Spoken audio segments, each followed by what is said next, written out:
I've been a neurosurgeon for 12 years. I've held human brains in my hands and made split-second decisions that determine whether someone lives or dies. But nothing prepared me for the moment a flight attendant looked at my first-class boarding pass, looked at me and said, "There must be some mistake." What happened next brought a Boeing 737 to a complete stop on the runway and changed everything I thought I knew about standing up for myself. Before we dive in, tell us, where in the world are you watching from? If you enjoy stories like this, make sure to hit that subscribe button, because tomorrow's episode is truly mind-blowing. Let's get started. My name is Dr. Celeste Washington, and I was returning home to Atlanta after 3 exhausting days at a neurosurgery conference in Denver. At 42, I'd finally reached the point in my career where I could afford small luxuries like first-class seats, especially when I was bone-tired and had a life-or-death surgery scheduled for Monday morning. My 15-year-old daughter Zara was waiting at home, probably staying up too late and eating too much takeout while I was away, but she understood that my work meant everything to our future. The flight attendant who would turn my routine Friday evening into a viral news story was Patricia Halt, mid-50s, 20 years with the airline, and someone who clearly believed she had the authority to decide who belonged where. She carried herself with the rigid posture of someone who followed rules to the letter, except when those rules didn't align with her personal prejudices. What I didn't know as I stood in that boarding line, clutching my medical bag and thinking about the patient whose tumor I'd be removing on Monday, was that Captain Rex Morrison was in the cockpit preparing for takeoff. Rex, my older brother by 6 years, the same guy who used to walk me to school when kids made fun of my thick glasses and big dreams. The same brother who called me his little genius and bragged to everyone about his sister, the doctor. Rex had seen my name on the passenger manifest and planned to surprise me with a welcome announcement over the intercom. Instead, he'd end up making a very different kind of announcement. I had earned my place in that first-class seat through years of 90-hour work weeks, countless nights away from Zara, and sacrifices most people couldn't imagine. I'd used miles I'd been saving for months because I thought I deserved one comfortable flight home after presenting groundbreaking research that could save lives. I was proud of how far I'd come from the girl whose teachers said she'd never amount to anything special. The gate area at Denver International was packed with weekend travelers eager to get home. I noticed Patricia organizing the boarding process with almost military precision, checking and rechecking passenger lists, making notes on her clipboard. She seemed to take her job seriously, which I respected. I had no reason to think that, in less than 5 minutes, she would publicly question my right to sit in the seat I'd paid for. As I moved closer to the front of the first-class boarding line, I felt that familiar mix of exhaustion and satisfaction that comes after a successful conference. I was thinking about Zara's soccer game on Saturday and the complex surgery awaiting me on Monday. I had no idea that the next 20 minutes would test everything I believed about dignity, family loyalty, and the courage to fight back when someone tries to diminish you in front of a crowd of strangers. 3 days of presenting research on minimally invasive brain tumor removal techniques had left me running on caffeine and pure determination. The Denver Neurosurgical Symposium was the kind of conference that could make or break careers, and I'd just delivered what I believed was the presentation of my professional life. Standing ovations don't happen often in the medical world, but when 300 of the country's top neurosurgeons give you one, you know you've hit something special. But success in medicine always comes with a price. While other doctors were heading to the hotel bar to celebrate, I was in my room reviewing surgical notes for Monday's case. Mrs. Chen, a 68-year-old grandmother, had a tumor wrapped around her brainstem like a deadly vine. The surgery would take 8 hours minimum, and one wrong move could leave her paralyzed or worse. Her granddaughter had made me promise to give her grandmother the best possible chance at seeing her graduate high school next year. That's why I splurged on first class for the flight home. After months of saving airline miles from medical conferences across the country, I finally had enough for an upgrade. It felt like a small victory, a tiny acknowledgement that maybe I'd earned the right to stretch my legs and get some real rest before holding someone's life in my hands. The extra legroom meant I could review Mrs. Chen's scans one more time without my knees cramped against the seat in front of me. Denver International Airport on a Friday evening is controlled chaos. business travelers rushing to catch flights, home, families with screaming toddlers, and the constant announcements echoing through terminals that seemed to stretch for miles. Gate B23 was packed with people eager to get back to their lives, and I found a quiet corner where I could think. The medical bag at my feet contained not just my research notes, but the hopes of patients who trusted me with their most precious possession: time. I pulled out my phone and texted Zara. "Conference went great, baby. Flying home now. Did you remember to eat actual food, not just cereal?" Her response came immediately. "Mom, I'm 15, not 5. Made pasta last night and there are leftovers. Can't wait to hear about your presentation. Love you." That girl had been taking care of herself since she was 12, learning independence because my career demanded so much time away. The guilt of missing her soccer games and parent-teacher conferences never fully disappeared, but she understood that every sacrifice was building toward a better future for both of us. I also sent a quick text to Rex. "Finally heading home. Can't wait to see Zara and catch up on sleep." My brother had been my biggest supporter through medical school, residency, and the brutal early years of building my practice. When our parents died in a car accident during my 3rd year of residency, Rex stepped up without question. He helped with Zara when she was little, attended her school plays when I was stuck in surgery, and never once made me feel guilty for choosing such a demanding career. Having him as my older brother meant having someone who believed in me even when I didn't believe in myself. What I didn't realize was that Rex was sitting in the cockpit of my flight at that exact moment, grinning, as he looked at the passenger manifest. He'd planned to surprise me with a special announcement welcoming his brilliant little sister aboard, maybe even giving the other passengers a chance to know they were flying with someone who'd just presented research that could revolutionize brain surgery. Rex was proud of me in the way only family can be, the kind of pride that makes you want to tell strangers about your loved one's accomplishments. As boarding time approached, I gathered my things and joined the first-class line. The flight attendant, Patricia, was organizing the boarding process with impressive attention to detail. She checked passenger lists multiple times, arranged boarding passes in perfect stacks, and maintained the kind of professional demeanor I respected. In my world, precision and following protocols could mean the difference between life and death, so I appreciated seeing that same dedication in other professions. I felt good about the weekend ahead. Zara's soccer game on Saturday morning, grocery shopping together in the afternoon, maybe a movie that night if I wasn't too tired. Sunday would be for final preparation for Mrs. Chen's surgery, reviewing every angle of the approach one more time. It was the kind of normal, peaceful weekend that felt like a luxury after years of building my career from nothing. Standing in that boarding line, medical bag at my side and first-class ticket in my hand, I had no idea I was about to face a challenge that would test everything I'd learned about standing up for myself. The moment I reached the front of the first-class boarding line, something in the atmosphere changed.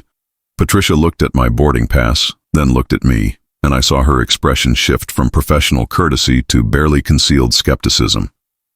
She held my boarding pass closer to her face, examining it like she was looking for evidence of fraud. "Ma'am, this says seat 3A, first class," she said, her voice carrying a tone that suggested I might not understand basic reading comprehension. "Are you absolutely certain this is your seat?"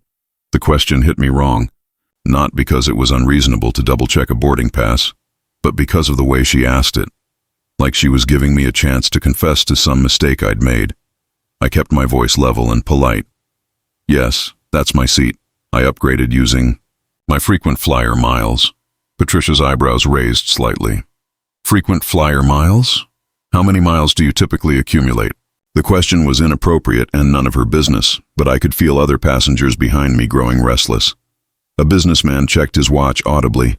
A mother with 2 young children shifted her weight from foot to foot, enough to upgrade to first class. I replied, maintaining my composure, despite feeling the familiar knot forming in my stomach. This was the same feeling I'd had in medical school when professors questioned whether I really belonged in their program. The same feeling I'd had during residency when attending physicians looked surprised that I was the doctor they'd been expecting. "Well, let me just verify this with my supervisor," Patricia said, taking my boarding pass and walking away without another word.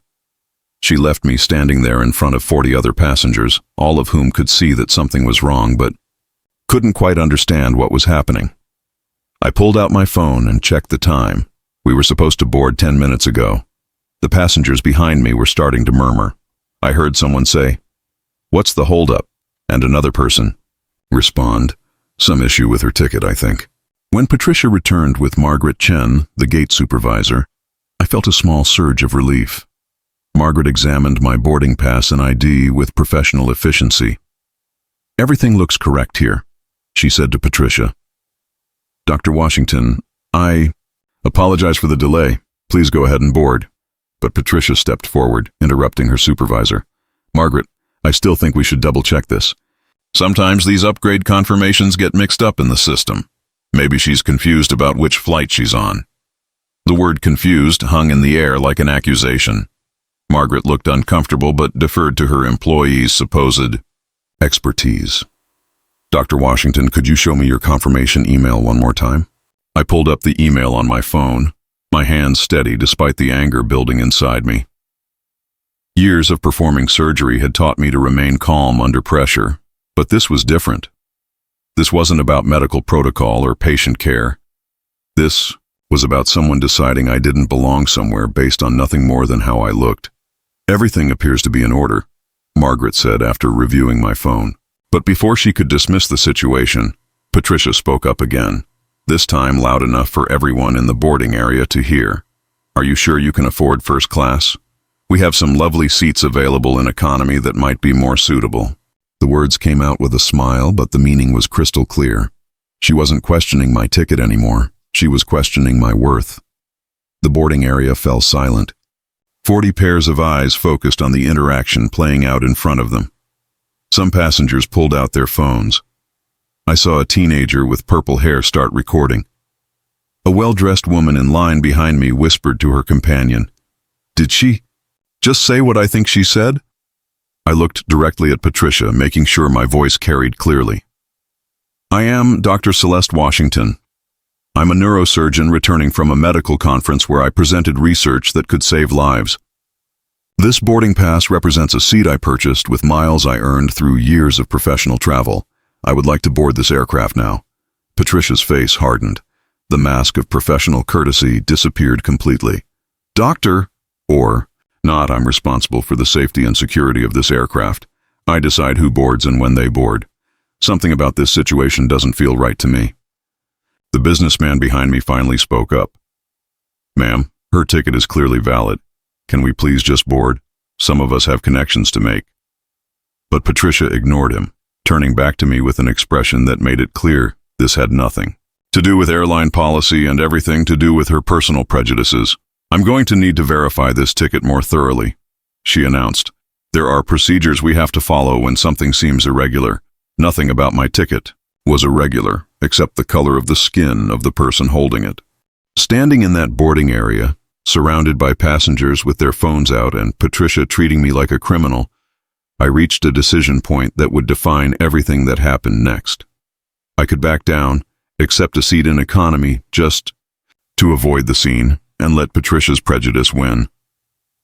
Or I could fight back with the same precision and determination that had carried me through medical school, residency, and 12 years of proving myself in operating rooms across the country.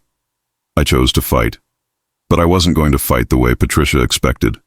I wasn't going to raise my voice, cause a scene, or give her any ammunition to claim I was being disruptive. Instead, I was going to use the skills that made me a successful surgeon: methodical preparation, careful documentation, and strategic thinking under pressure. I pulled out my phone and opened my camera. "Patricia Halt, employee ID number 47291. I said clearly, reading from her name tag while taking a photo.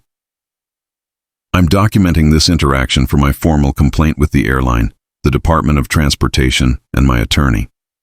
The change in Patricia's demeanor was immediate. The confident authority she'd been wielding suddenly looked shaky. "You can't take pictures of me without permission," she protested, but her voice lacked the conviction it had held just moments before. "Actually, I can. This is a public space, and I'm documenting what appears to be discrimination based on race." I kept my voice steady and professional, the same tone I used when explaining complex procedures to medical students. I'm also going to need your supervisor's full name and the contact information for your district manager. Margaret Chen stepped forward, clearly uncomfortable with how the situation was escalating. Dr. Washington, perhaps we can resolve this quietly. I'm sure there's been a misunderstanding. There's been no misunderstanding, I replied, taking photos of my boarding pass, the gate information, and the timestamp on my phone. Your employee has questioned my ability to afford a first-class seat based solely on my appearance. She's delayed boarding for 15 minutes to verify a ticket that your own system confirms is valid. This isn't about airline procedure. This is about bias. The crowd of passengers had grown larger as word spread through the gate area. I could hear fragments of conversations. She's a doctor, someone whispered. This is so wrong, another voice said.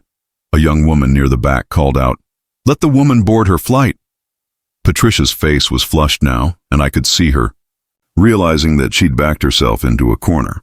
But instead of apologizing or backing down, she doubled down on her authority. I don't care what kind of doctor you think you are or who you know. This is my aircraft, and I make the decisions about passenger boarding. That's when I made the call that would change everything. I scrolled through my contacts and found the number I was looking for. Rex had given it to me years ago, telling me to call if I ever had any trouble with airlines during my frequent medical travel. I'd never used it before, but desperate times called for desperate measures. Rex Morrison, a familiar voice answered after 2 rings. Rex, it's Celeste. I'm at gate B23 at Denver International, and I'm having some trouble with a flight attendant who seems confused about my boarding pass. Could you help me understand the proper protocol here? I heard Rex's voice change from casual to concerned. Celeste, what kind of trouble? Are you okay? Speaking loudly enough for Patricia and the nearby passengers to hear, I continued.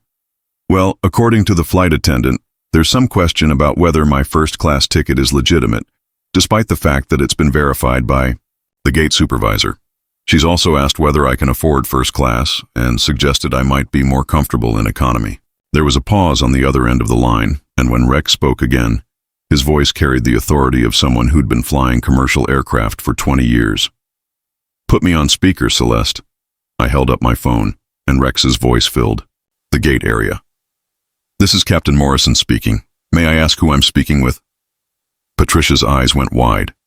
She'd heard enough pilot announcements to recognize the tone of command in Rex's voice, but she had no idea she was about to face her worst nightmare. This is Patricia Halt, flight attendant, she managed to say. Her earlier confidence completely evaporated. Ms. Halt, I understand you're having difficulty processing the boarding pass of Dr. Celeste Washington. Is there something about her ticket that doesn't meet standard airline requirements? Patricia looked around desperately, realizing she was now being questioned by a pilot in front of a crowd of witnesses with their phones recording. The power dynamic had shifted completely, and she was no longer in control of the situation. Patricia's voice trembled as she tried to maintain her authority over the speakerphone. Captain Morrison, there's been some irregularity with this passenger's boarding pass. I'm following standard security protocols by verifying her credentials. What specific irregularity are you referring to, Ms. Halt? Rex's voice carried the calm authority that came from years of managing crisis situations at 30,000 feet.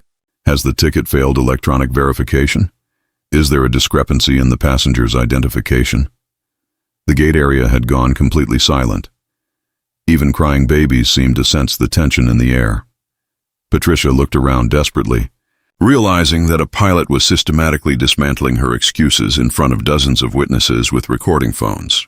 Well, no, but sometimes passengers get confused about their seat assignments, and I thought... Ms. Halt, Rex interrupted, his voice growing sharper. Are you suggesting that Dr. Washington, a board-certified neurosurgeon, is confused about reading her own boarding pass? The color drained from Patricia's face. She was starting to understand that this pilot knew exactly who I was, but she hadn't yet grasped the full magnitude of her mistake. I didn't know she was a doctor, she stammered. You shouldn't need to know someone's profession to treat them with basic respect, Rex replied. But since you've made this about credentials, Let me be very clear about who you're dealing with. Dr. Celeste Washington just presented groundbreaking research at the Denver Neurosurgical Symposium. She saves lives for a living, and she happens to be my little sister." The silence that followed was deafening. I watched Patricia's face transform as the full reality hit her. Not only had she been discriminating against a passenger, but she'd been discriminating against the captain's sister. Margaret Chen closed her eyes and shook her head, knowing that her employee had just created a career-ending situation. Then I heard the sound of footsteps behind me, and Rex emerged from the jetway, still holding his phone. He was wearing his captain's uniform with 4 gold stripes on his shoulders, and his presence immediately commanded respect from everyone in the boarding area. He looked at me first, his expression mixing anger at what I'd endured with the protective love of a big brother who'd just watched someone hurt his family. "Celeste," he said, his voice softening as he addressed me directly, "I am so sorry you had to experience this. I was planning to surprise you with a welcome announcement over the intercom, but it seems Ms. Halt here has already made this flight memorable." The passengers around us began to understand what they were witnessing. Phones continued recording as Rex turned to address Patricia directly. "Ms. Halt, in 20 years of flying, I have never been more disappointed in a crew member. What you've done here isn't just unprofessional, it's unconscionable." Patricia tried one last desperate attempt to salvage the situation. "Captain Morrison, I was only trying to maintain security protocols. I didn't mean any harm. You questioned my sister's ability to afford a first-class seat." Rex cut her off. "You delayed boarding for 20 minutes to verify a ticket that was already confirmed valid. You suggested she might be more comfortable in economy. Tell me, Ms. Halt, what security threat did you perceive from a neurosurgeon carrying medical research?" The question hung in the air like an indictment.